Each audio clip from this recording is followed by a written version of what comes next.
Alô, amigos e amigas do programa Cidadania. Hoje o nosso tema em tela é o Estatuto da Juventude.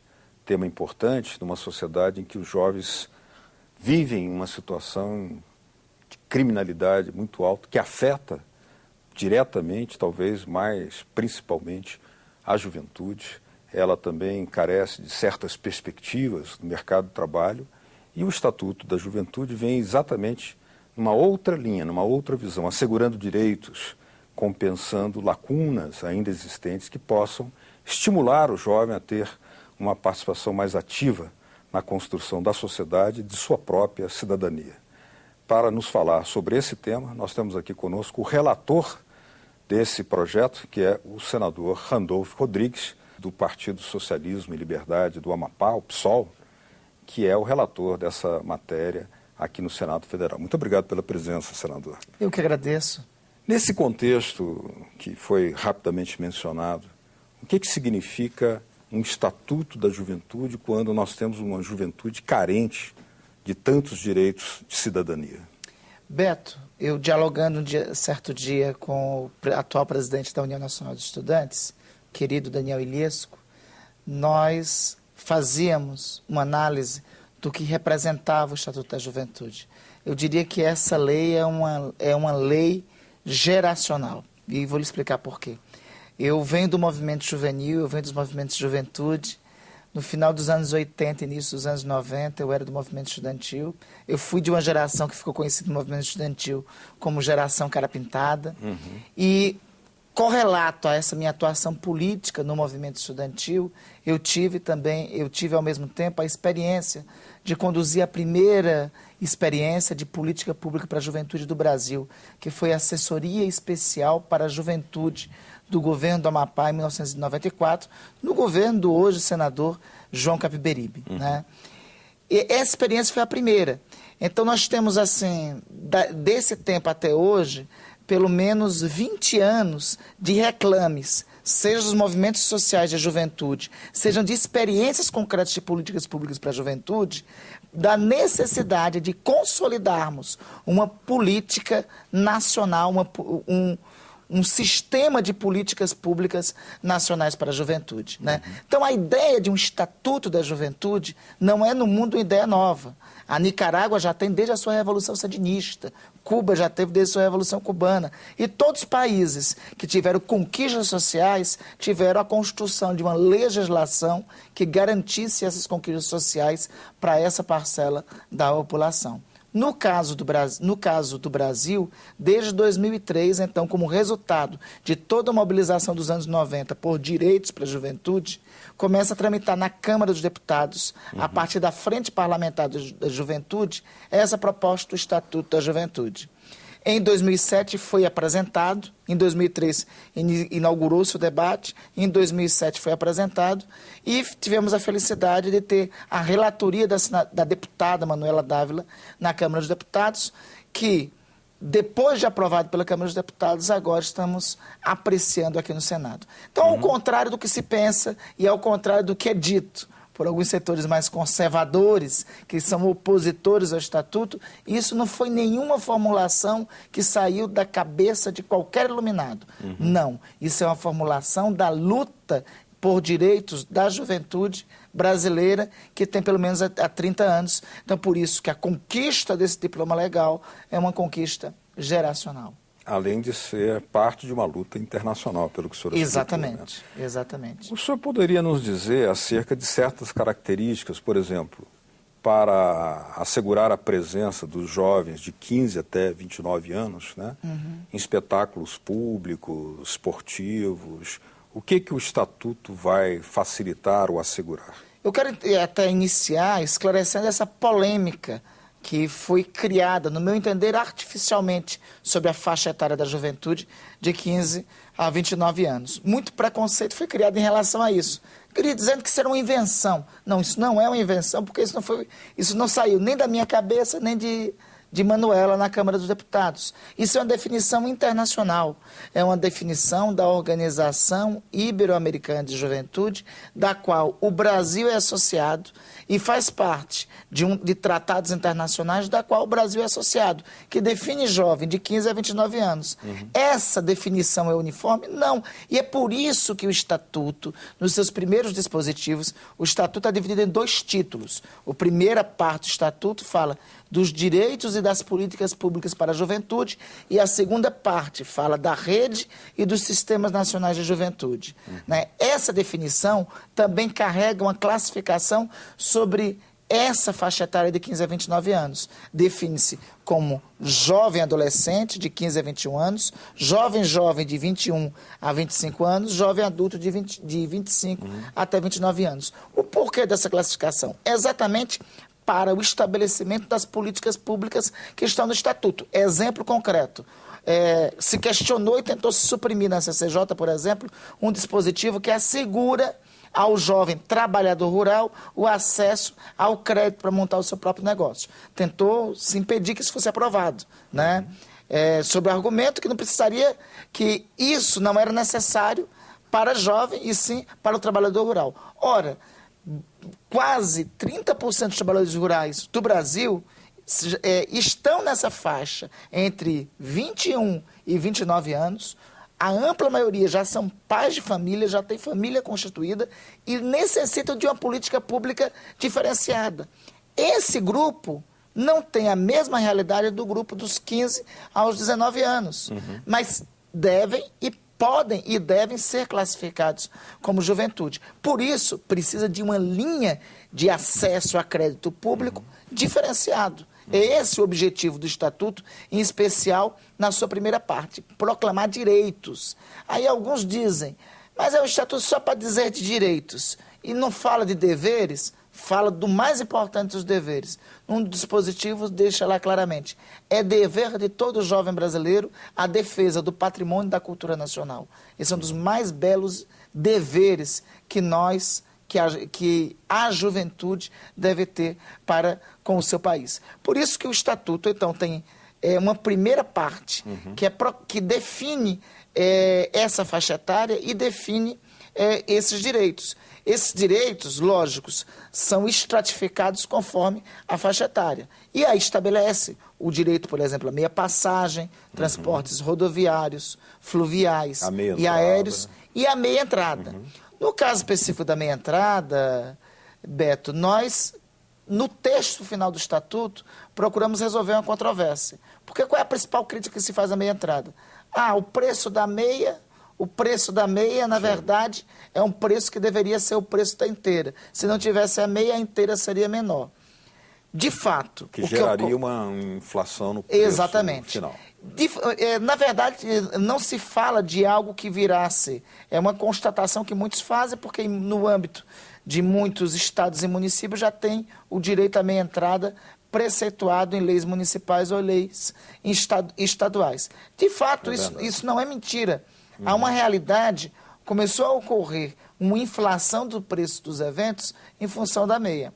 Então, o que nós procuramos fazer? Reunimos com promotores de eventos e com os artistas e discutimos com eles uma mediação para resolver a meia. Né? Nessa mediação, qual foi? Olha, vamos disponibilizar um número de ingressos sob meia entrada que corresponde à parcela de estudantes, de jovens que vão ser atendidos. E nesse sentido, nós estabelecemos que em eventos públicos, ou seja, eventos que têm financiamento, por exemplo, da Lei Rouanet, 50% dos ingressos serão com a meia entrada. Em eventos que não têm financiamento, nenhum tipo de financiamento público, esse número recai para 40%. Isso é uma alternativa, é um compromisso nosso com os artistas, dos artistas conosco e com a juventude. Houve consenso em torno disso? Essa foi a proposta que trouxe consenso entre a União Nacional de Estudantes e as organizações representativas de artistas, de atores brasileiros. É claro que, como nós estamos também vendo a tramitação aqui no Congresso Nacional da lei da Copa, que tem uma característica diferenciada, porque há uma data determinada, ela é quase que uma lei que tramita em forma excepcional, ela aparentemente poderia suscitar algum tipo de conflito com a lei do Estatuto da Juventude. Deixa eu dizer que haverá claramente um conflito. Como é que isso poderá ser resolvido? Pois então, haverá claramente um conflito. Eu não relatei o Estatuto da Juventude pensando na lei da Copa e não pautei a relatoria do Estatuto da Juventude pelos ditames que a FIFA impõe na Lei Geral da Copa. Primeiro, eu acho, assim, a parte, me permita aqui abrir um parênteses para dizer que eu acho uma lei de Copa uma excepcionalidade desnecessária. Né? É claramente a lei da Copa uma legislação de exceção imposta ao ordenamento jurídico brasileiro. Tanto é de exceção, como você muito bem disse, que ela suspende alguns dispositivos já existentes no ordenamento jurídico brasileiro, presente no Estatuto do Torcedor, presente na Lei Pelé, presente no Estatuto do Idoso, por exemplo. Né? Então, nesse sentido, eu não legislei preocupado com o que diz a Lei Geral da Copa. No nosso texto, vai estar garantido o acesso à meia entrada em eventos culturais, artísticos e esportivos para estudantes e para jovens, porque nós, inclusive, estendemos o direito não só para estudantes, mas para jovens comprovadamente carentes. Alguém pergunta, e como é que se define um jovem carente e um jovem pobre?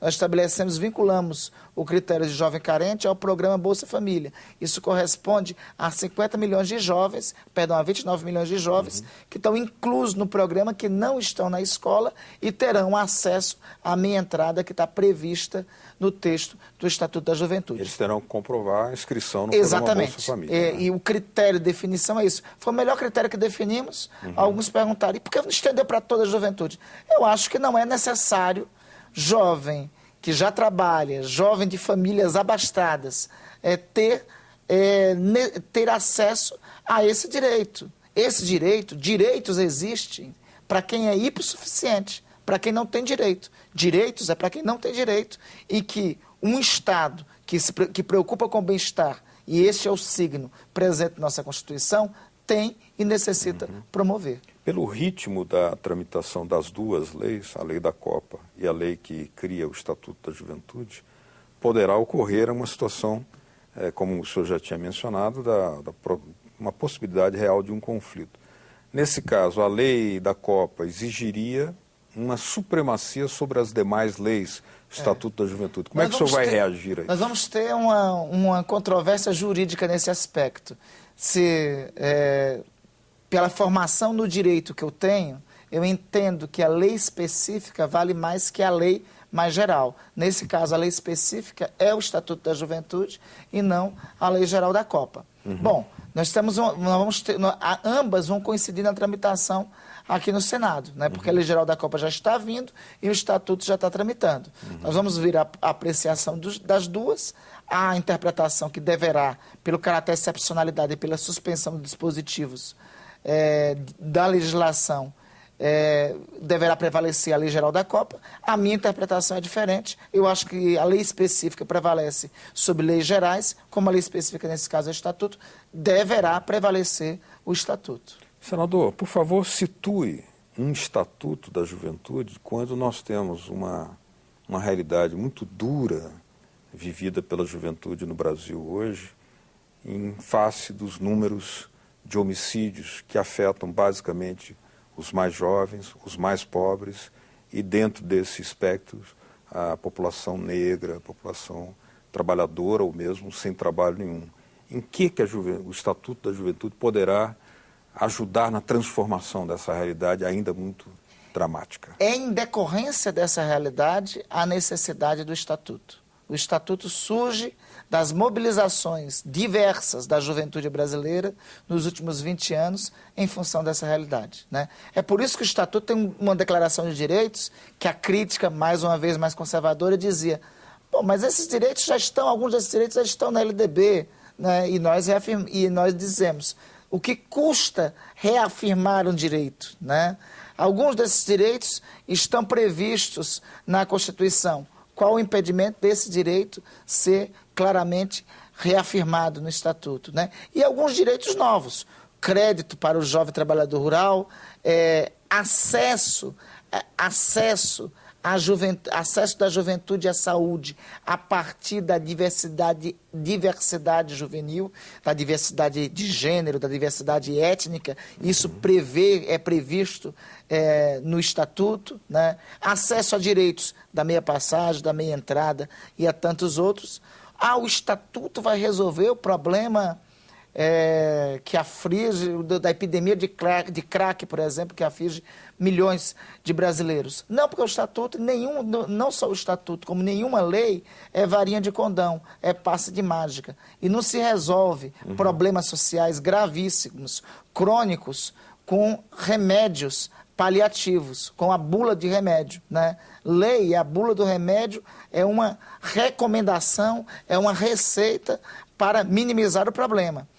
Resolver problemas crônicos da juventude, como, por exemplo, a situação de milhões de jovens que são relegados à epidemia do fantasma, da desgraça do crack, só se resolve com políticas sociais radicais, que não dependem somente da ação de uma lei, mas depende de ação de governos, de políticas públicas de governos. Mas o Estatuto prevê, estimula, segura, sustenta a formulação dessas políticas públicas? Sustenta, tem um dispositivo, por exemplo, que gerou polêmica, que tentou ser suprimido. O Estatuto restringe, por exemplo, a propaganda de bebida alcoólica, utilizando jovens, né? A utilização de jovens nas propagandas de bebida alcoólica. O Estatuto cria um programa de educação para jovens, incentiva programas de educação para jovens sobre o uso nocivo das drogas. Então, o Estatuto é em decorrência dessa realidade que existe. O Estatuto vai mudar essa realidade? Não. Mas o Estatuto será um instrumento importante para interferir nessa realidade. Para alterar a realidade, precisa do Estatuto, precisa de investimento público, precisa de recurso público mais na saúde, precisa de recurso público a mais na educação, precisamos ter 10% do PIB na educação, precisamos viabilizar bandeiras estruturais. Não se resolve o problema da educação só com o Estatuto. O Estatuto aponta políticas públicas para a educação, mas o problema da educação, o problema que aflige, por exemplo, milhões de jovens brasileiros, como um problema do analfabetismo. O Brasil é um dos poucos países do mundo, é um dos países da América Latina que ainda tem 14 milhões de analfabetos. 9% da sua população é analfabeta. Mais forte, né? Sendo a mais forte economia. Enquanto Venezuela, Bolívia e Cuba transformaram seus territórios em livre do analfabetismo, nós ainda padecemos disso. Isso é um problema que aflige a juventude. Resolve isso com o Estatuto? Não resolve, mas o Estatuto tem política pública de combate ao analfabetismo. Como é que resolve isso? Trazendo 10% do produto interno bruto do país para ser investido em educação. Aí sim, nós vamos ter investimento maciço em educação e vamos ter uma alternativa a sanar problemas como o do analfabetismo. Muito bem. Queria agradecer a sua presença aqui, senador, nos estúdios da TV Senado, no programa Cidadania. Estaremos acompanhando a tramitação do Estatuto da Juventude. Estaremos sempre atentos a esse tema. Muito obrigado. Eu que agradeço, Beto. Sempre um prazer estar com você, estar no Cidadania, falar com todos os telespectadores da TV Senado. Obrigado, senador. Muito obrigado também a vocês de casa que nos acompanharam. Caso queiram baixar, fazer o download desse ou de outros programas da TV Senado, olha aí na tela uma forma de fazê-lo. www.senado.gov.br/TV. Obrigado mesmo pela sua audiência. Até o próximo Cidadania. Tchau.